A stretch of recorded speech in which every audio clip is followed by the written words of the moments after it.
Hello, everyone. How are you doing on this beautiful Friday? Thank goodness it is Friday. I am going to try to hopefully get this video up today. Um, Hopefully it will record properly and you can hear me. Yesterday I spent forever. I did 2 videos that I thought turned out really good. I listened to them on my computer. I uploaded them and nothing. No volume. So hopefully this time around you can hear me. I'm going to double check. This time I didn't really double check to make sure after I uploaded it that it was working properly yesterday. So today I will do that before I share the link.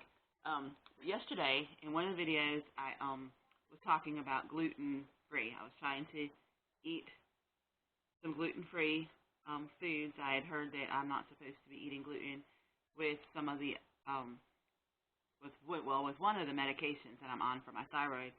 Apparently, gluten is not good, and even if you've had your thyroid taken out, like I have, you still have a small bit of the thyroid in there, and the gluten can still cause issues with that thyroid that is still in there. So you need to not eat gluten, or you try to eliminate it completely, or just back off from it a whole lot. And I love bread, and so we know gluten is like bread, pasta, and all that stuff, and those are my go-tos most of the time.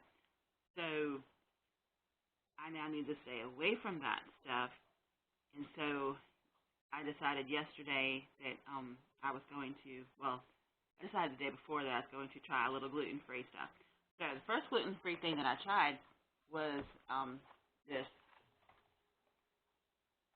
cauliflower crust cheese pizza and a cauliflower crust margarita pizza. I got it from Aldi, and Aldi has an amazing arrangement of gluten-free stuff. Usually, Wednesday. So what is today? Wednesday, when I was there, they didn't have much. Apparently, everybody's eating gluten-free right now, and the section was kind of wiped out. I know I've seen gluten-free section in another store too, but it's a little more pricey than the gluten-free stuff in Walmart. In Aldi. So I tried these Wednesday night. The margarita pizza was really, really good. I liked the flavor.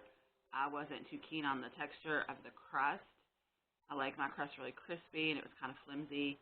I left it in for a good while, hoping it would crisp up some, and the edges got hard, but the bottom didn't quite crisp the way I liked it for it to.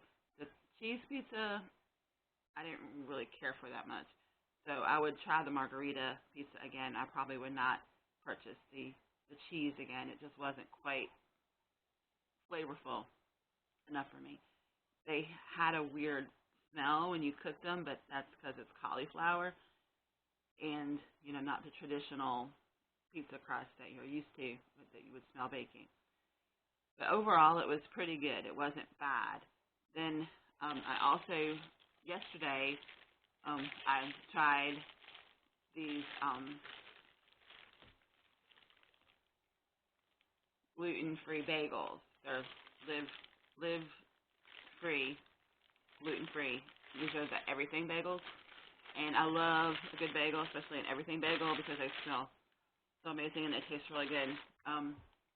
These are pretty good. They're supposed to be pre-sliced, and they're not pre-sliced all the way, so I'd have to get a knife to get through this because it's really literally there and there, and it's not sliced the rest of the way through. It's not an even cut.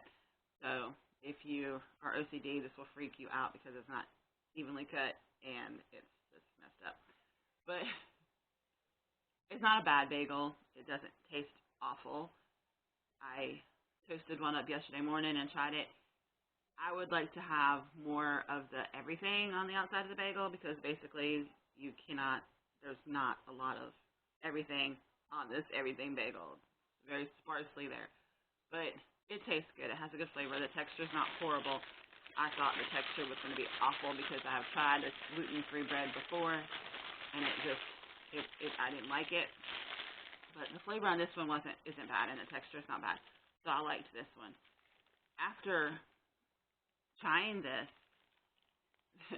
then I ended up, last night it was late and I was tired, and Albert got home from work late, and we just went through Wendy's drive-through, and I toyed with getting a salad, but I was bad and got a burger, so that messed that up. But I'm back at it again today. But today I am working on something a little bit different. I decided to get these books from the library yesterday, and so I have got uh, the Keto Zone Diet. This is by Don Colbert, MD, and then I have got Keto by Maria and Craig Emmerich. Now, for the most part, these books are the same, but there is a lot of big differences in them as well. And I was like, oh my goodness, which one do I listen to? Which one do I follow? One is a little stricter than the other in some areas, and then vice versa. This book here, he goes through a lot. This book has pretty good recipes in the back that I actually might try a couple of them because they're really simple recipes. He tells you can have that bulletproof coffee stuff, which I just don't think I could drink it, but bulletproof coffee, and he is more into eating less protein and having more fat. This dude is into eating more protein and having less fat, which I might possibly be able to do better. I don't know. He eliminates a little bit more of the vegetables that I think than this one does. But I like this book the best for the fact that it breaks down a lot of health issues in the book and shows you what you can eat and different vitamin supplements that you can take to help with these health issues that you have. So, like, the thyroid issue, the thyroid thing, I found out a lot about a thyroid issue in this book that I did not know about. And then he also addressed the acid reflux and things of that nature, and kind of give you some modifications to the diet for the thyroid and for the acid reflux. So it's not just a straightforward eat this, do this. He also gives you supplements, things that you should be taking to help with those things. And so one of the things that he tells you in this book is if you have had the thyroid issues and then also the acid reflux issues, is to go dairy-free for at least 30 days and see if that helps, because that could have been the dairy could have been causing issues and inflammation and things as well.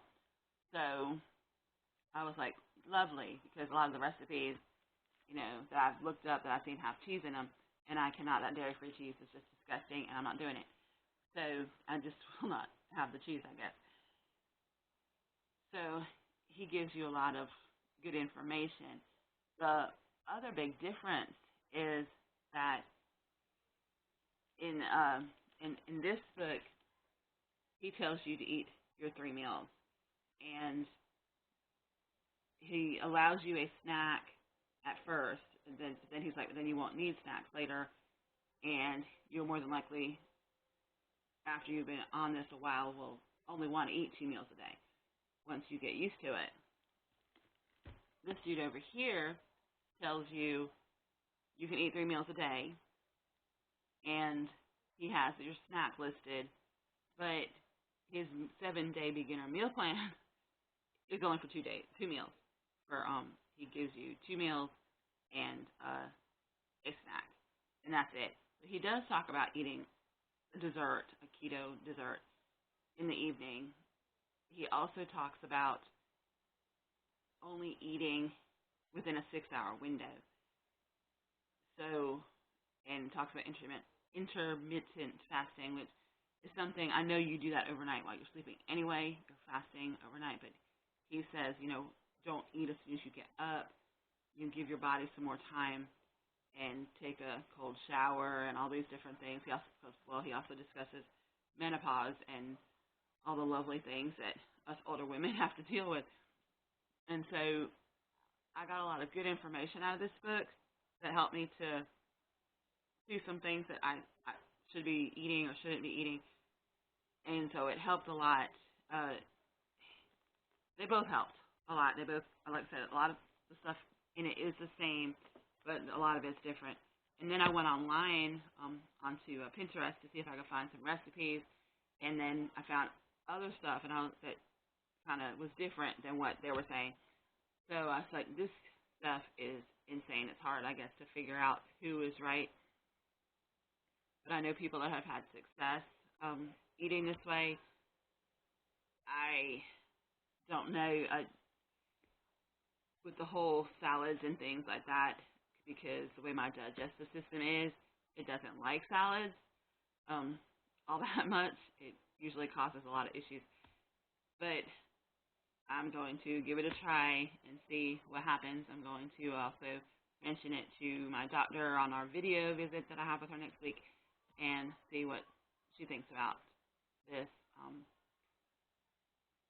I know I might just end up doing it my own way and not sticking 100% completely to these exact measurements and things because I have had success in the past when I have stuck to it. So we'll see. So if you're on keto or gluten-free or dairy-free or whatever free it is that you're doing, let me know and let me know your successes, your failures. Let me know stuff that tastes good, if you have any good recipes or anything like that so that I can look it up, give it a try, taste it, or whatever. So if anyone out there is in this crazy journey, then I wish you the best of everything and much success in this journey. And so have a wonderful weekend. And today is going to be our last 70-degree day here for a couple of days. It's going to get not cold, it's going back down in the 60s, and then we have like a day coming up that's going to be in the 50s and going down in the 30s at night. So I'm going to get out there and enjoy this weather in a little bit. And I just hope that you have a great, awesome weekend. If you don't have a place to be Sunday morning for church, we'd love to see you online or at the building that we meet at for church on Sunday and hit me up and I'll get you the information about the church. So have a great, wonderful day. Take care. Bye.